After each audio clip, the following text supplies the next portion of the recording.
정문일침 황철종 대표입니다. 자, 이번에는요, 테마 형성되어 있는, 테마라기보다도 종목군이죠. 업종에 형성되어 있는 타이어 업종들을 한번 볼게요. 타이어 업종, 한국 타이어, 엔테크, 널러진가요? 있고요.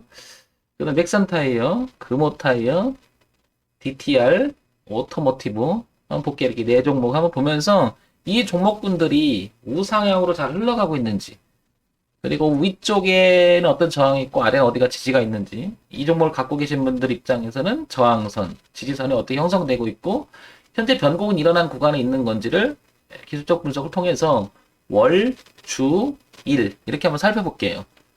그리고 괜찮은 흐름이 나오는 종목은 있다면 한번 우리가 노려볼 만하다 그러면 한번 생각해 보자는 거죠. 그래서 관심 있거나 가지고 계신 분들 같이 한번 보도록 할게요.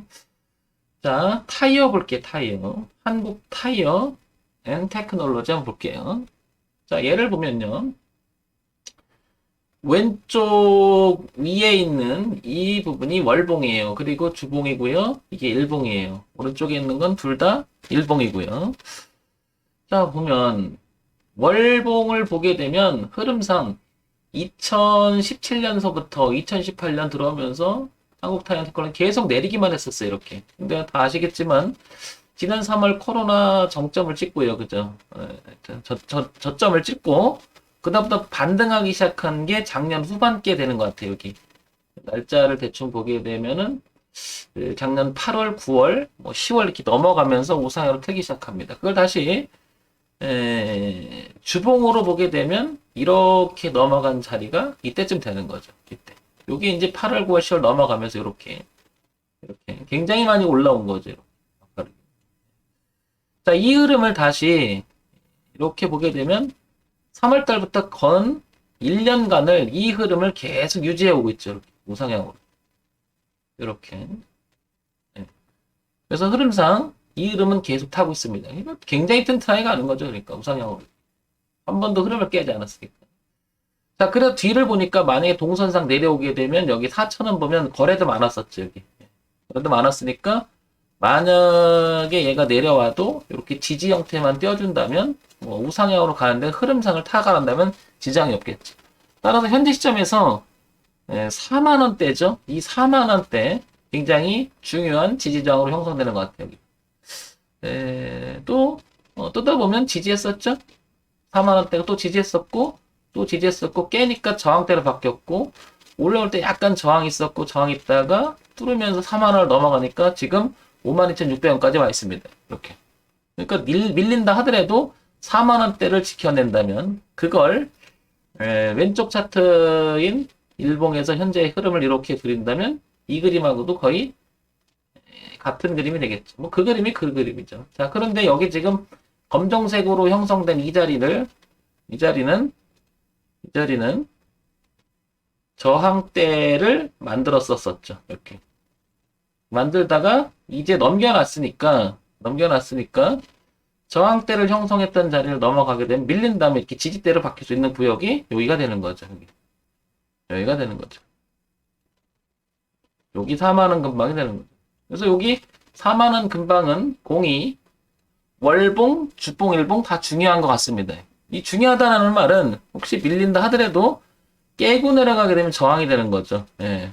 지지하장 흐름이 바뀔 수 있는 자리죠. 그래서 여기만 안 깨면 이렇게 올라갈 수 있으니까 53,000원이지만 현재 관심을 갖거나 갖고 계신 분 입장에서는 4만원대가 되게 중요하다는 거죠.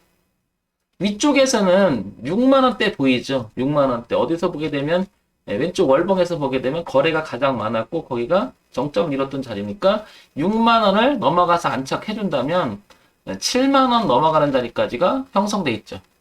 그러니까 위쪽에서는 현재 6만원대를 강하게 돌파해 주느냐, 아래쪽에서는 4만원대를 지지해 주느냐, 현재가 52,600원이니까 애중간하게 중간쯤에 있는 것 같습니다. 그러니까 지금 들어가면 좀 비싸게 사게 되는 거고, 만약에 사게 된다 하더라도 이 흐름은 유지가 돼야 될 것이고, 지지하정 확인.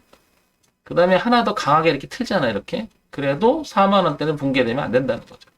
그러면 얘가 지금 이렇게 놀고 있잖아요. 약간 내려와서 4만원대 부근에 지지해서 우상을 넘어갔다. 그럴 때 여기를 한번 들어가 볼 수도 있다라는 거죠. 그리고 나서 이 4만원 분기에서 밑에 놓으면 리스크 관리를 해주는 거죠. 비중을 줄이거나 탈출하거나. 그러니까 뭐 하여튼간 우상향으로 가는 기준점은 4만원이다 이 말이죠. 그러니까 지금 갖고 계신 분 입장에서는 상당히 여유가 있는 거죠. 왜냐하면 4만원대까지는 불안한 모습이 없는 거죠. 여기까지는. 이렇게 내려와준다. 호가가 내려와준다 하더라도 여기만 지켜주면 또 갈 수 있는 일이 있으니까. 그죠? 그래서 한국타이어 테크놀로지는 4만원, 위쪽엔 6만원 뭐 이렇게 됩니다. 그러니까 보양세도 상당히 괜찮은 거죠. 네, 상당히 괜찮은 거죠. 그 다음에 넥센 타이어 한번 볼게요. 자, 넥센 타이어를 보게 되면 월봉을 보게 되면 고점이 이렇게 내려온 그림이 이제 여기 와서 부딪히고 있어요. 이렇게. 대추세는 2012년서부터 계속 내려오기만 하던 주가가 다시 한번 부딪히고 있습니다. 네, 다시 한번 부딪히고 있죠. 이 부분을 아래 차트인 일봉으로 봤다면 작년 코로나 때 저점을 찍었던 모든 점이 그랬듯이 우상향으로 가게 되면 얘는 위쪽에 열리는 것만 보이지만 알고 보니까 월봉에서 떡하니 이 자리에 저항대가 있었다. 이렇게. 이렇게. 그래서 이 고점이 저항대에 부딪히고 있지 않나 이런 생각을 해볼 수 있는 거죠. 그러니까 미리 저런 생각을 했다면 지금 이런 지점에서는 내가 만약에 종목을 가지고 있었다면 분할 청산이라든지 대응의 기점이 될 수 있었다는 것을 이해하게 되는 거죠. 물론 여기서 올라올 때 그냥 뚫고 넘어갈 수도 있었겠지만 기본적으로 월주일 차트만 살펴봤다면 이런 자리는 의미 있다는 것쯤은 알게 되는 거죠. 이렇게. 그래서 현재 자리는 굉장히 의미가 있다. 그걸 다시 주봉으로 연결시켜도 이렇게 의미가 있는 거죠. 이렇게 만나게 되는 거죠. 모든 종목이. 자, 가지고 계신 입장이라든지 신규 입장을 봤을 때는 4만원 뒤를 보니까 여유는 있는데 지금 현재 포지션이 없는 상태라고 그러면 조금 밀릴 때 잡는 게 낫겠죠. 아니면 아예 여기 통과해주는 지점이 여기 확인해주고 이렇게 통과에 다 해주고 여기를 여기 8,000원 중반을 넘어가서 안착이 돼서 아예 차라리 이 비싼 영역으로 들어가 주는 게 낫겠다는 거죠. 차라리 여기를 이렇게. 그래야 흐름상 위배하지 않는 매매를 할 수가 있는 거죠. 이렇게 맞고 떨어질 수 있으니까. 이렇게. 근데 떨어지더라도 여기는 4만원 부근이 짓다가 있는 거죠. 그래서 얘는 저점이 높아지는 우상향과 월봉과 주봉에서 내려오는 저항선이 만나면서 뭐 약간 지지도 만들면서 어떻게 약간 얘가 어떻게 돼? 중립 영역으로 들어가고 있는 거죠. 이렇게. 그래서 벗어나야지만 안전하다는 건 없지만 흐름상은 괜찮아지는 거죠. 그래서 넥센 타이어도 뭔가 갇혀있는 느낌입니다. 그러니까 지금 쫓아가거나 적극적으로 매매할 구간은 아닌 것 같아요. 자, 요렇게 보여지고요. 또 하나 금호 타이어 한번 볼게요. 타이어 업종들을 전체적으로 보는 겁니다. 자, 보게 되면 월봉에서 역시 마찬가지로 저점이 이렇게 있는데 얘도 무엇인가 월봉에 걸려 있어요. 좀 전에 넥센 타이어랑 다시 한번 넥센 타이어 가볼게요. 넥센 타이어도 우하향으로 내려오는 그림에 걸려 있고 얘도 마찬가지로 우하향에 내려오던 그림에 지금 딱 걸렸습니다. 이렇게 걸렸죠. 그 다음에 다시 금호 타이어를 가보게 되면 똑같이 걸려 있는 거죠. 이렇게. 업종군에 있는 종목들이 같이 가는 모습을 많이 유사 패턴으로 흐름이 거의 비슷하게 가는 걸 알 수 있습니다. 꾸준히 보게 되면. 근데 그런 종목군 중에서도 특이하게 먼저 치고 나갔거나 후발주들 뒤에 따라가는 종목이 있거나 어떤 종목들은 전체적으로 우상향으로 가 있는데 몇몇 종목은 처져 있어요. 영역 자체가 하락 영역이 있다 그러면 이런 종목들은 안 좋은 거죠. 그 그룹 내에서도 있는 테마 그룹 내에서도 업종 있는 종목들 뒤처진 거죠. 그러면 먼저 가고 이제 후발적으로 좀 따라가는 종목들은 그런 종목을 좀 노려볼 만한 거죠. 그래서 이런 걸 잘 살펴보면 대장주가 먼저 간다라는 게 이런 거죠. 이 중에는 한국 타이어가 이끈다 그러면 이 부분을 넘어가 줘야겠죠. 강력하게 이렇게. 근데 한국 타이어를 다시 한번 가볼게요. 네, 좀 전에 아까 살펴봤지만 한국 타이어는 이미 훨씬 더 이렇게 대장적으로 넘어가 줬죠. 얘는 이렇게. 여기서부터. 4만원대를 넘어가면서부터 강한 흐름이 나왔던 거죠. 그러니까 한국 타이어가 흐름이 굉장히 강한 흐름, 대정자 역할을 하고 있는 거죠. 자, 그런 면에서 금호 타이어는 얘도 이렇게 갇힌 형태가 됐죠. 고가가 낮아지고 이렇게 다시 그려볼게요. 월봉에서 이렇게 갇힌 형태가 됐죠. 네, 그래서 벗어나야만 얘도 좋지 않겠느냐. 근데 모양은 굉장히 좋죠. 주봉에서 보면 이렇게 꺾어 넘어가려고 하는 모습이 좀 보이죠. 이렇게 틀어서 이렇게. 그래서 여기를 넘어가 준다면 이런 시도가 있을 만큼 6,000원대까지 열려 있긴 하죠. 자, 다시 한번 그리면 우상향 흐름 나와 있고요. 지지와 저항은 뚜렷하고요. 그죠? 그래서 밀린다 하더라도 가격대를 보게 되면 여기만 지켜주면 3,000원대 초반만 지켜준다면 금호타이어도 우상향으로 가는 길목에 있다. 모양새를 보게 되면 금호타이어가 모양이 괜찮은 거죠. 지금. 왜냐면 초기 모습이죠. 이렇게 지금 걸려있긴 하지만 주봉 자체가 워낙 이렇게 모양새를 틀으려고 하고 있고요. 그 다음에 보다시피 거래가 현격히 줄면서 이렇게 보시면 어때요? 관심 밖으로 자꾸 멀어지고 있죠. 이렇게 관심 밖으로 자꾸 멀어지고 있죠. 이런 것들이 여기를 통과하면서 이걸 마치고 통과하고 이렇게 장대 양봉 나면서 거래가 터져준다면 이득이 들어가는 경우가 되게 많겠죠. 이렇게.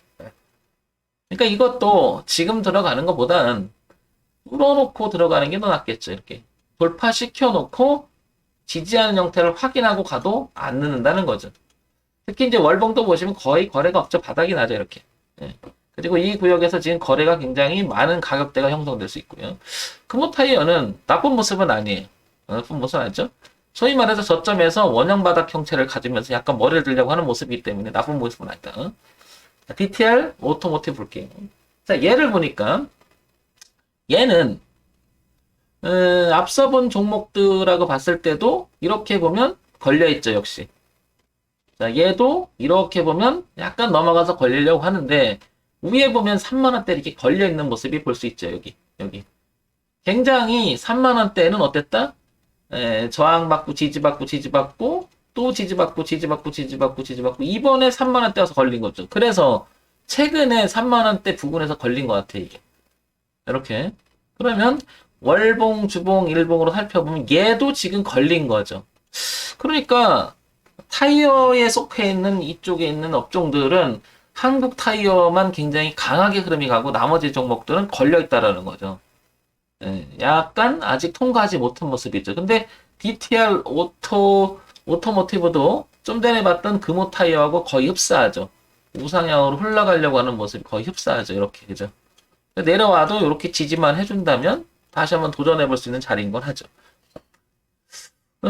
대체적으로 한국 타이어를 비롯해서 넥센 타이어 이 네 종목은 우상향으로 가는 데는 약간 틀은 건 맞는데, 그러니까 일봉이나 주봉에서는 우상으로 꺾어놨지만 지금 월봉의 저항에 걸려 있는 거죠. 그래서 뭐예요? 전부 다 얘도 모아지는 쪽에 가고 있죠. 그래서 이렇게 수렴대가 있는 거죠. 그래서 공이 타이어에 있는 종목들은 어차피 한국 타이어는 먼저 나간 종목이고요. 그렇죠. 나간 종목이고 넥슨이라든지 금호라든지 DTR 오토모티브는 어떻다? 수렴하다는 거죠. 수렴. 그러면 수렴이 끝나고 안착하고 지지 확인하고 한다면 얘도 지속적인 관심 그룹에 있는 종목들이죠. 선행적으로 먼저 했었다라고 그러면 여기를 먼저 그런 생각을 했었어야겠죠. 이렇게. 여기는 이렇게 여기가. 그래서 여기 자리가 고려 대상이었겠죠. 일봉만 봤을 때는. 전체적으로 보면 이 자리도 무척 전고점 자리 무척 중요하다. 이렇게 내려온 그림이고 이렇게 내려온 거고 그게 여기서 내려와서 부딪히는 거고 여기서 부딪히는 거니까 이렇게. 그러니까 좁은 부분만 일봉만 보게 되면 저렇게 큰 흐름 자체를 내가 인식하지 못하면 왜 두드러 맞지? 이렇게만 생각이 될 겁니다. 그래서 전체적인 그게 이제 더 큰 그림에서 한 번 더 본다면 한 번 더 보게 되면 뭐를 보냐면요. 넥센 타이어라든지 얘를 한번 다시 볼게요. 연봉에서 다시 한번 보도록 할게요. 연봉에서 넥센 타이어 먼저 볼게요. 이렇게 보게 되면 연봉에서 보면 이렇게 봐도 이게 뭐 아까 그 월봉과 같은 거니까 못 넘어가고 있으면 알 수 있죠. 이렇게. 그렇죠? 그 다음에 한국 타이어 테크놀로지는 조금 당겨보면 한참 돌아서 지금 넘어와 있는 형태가 되죠. 이렇게 여기를 넘어갔으니까 이 그림을 이렇게 그죠? 그래서 양봉 나면서 한참 이렇게 넘어가는 형태가 되겠죠. 이 그림을. 그 다음엔 금호 타이어 볼게요. 금호 타이어도 연봉을 보게 되면 그다지 안착이 된 모습은 나타나지 않아요. 이 걸려 있죠. 여기 지금 이렇게 그죠? 그러니까 넘어가서 확인해도 안 늦는다는 얘기죠. 자, 타이어군에 있는 종목들 살펴봤는데요. 전체적으로 저항값이 형성되고 있다는 걸 알 수 있고요. 그걸 통과해서 저항을 형성했던 자리를 적어도 월봉 그림상 보게 되면 이 저항을 통과해서 지지하는 형태가 됐을 때 관심 가져보는데 미리 지금 생각해 뒀다가 관심 종목에 넣었다가 한번 보는 것도 어떻게 되냐 이런 생각을 드립니다. 자, 종목 추천 아님을 다시 한번 말씀드리고요. 참고사항으로 보시기 바랍니다. 정문일침 황철중 대표였습니다. 좋아요, 구독 부탁드리고요.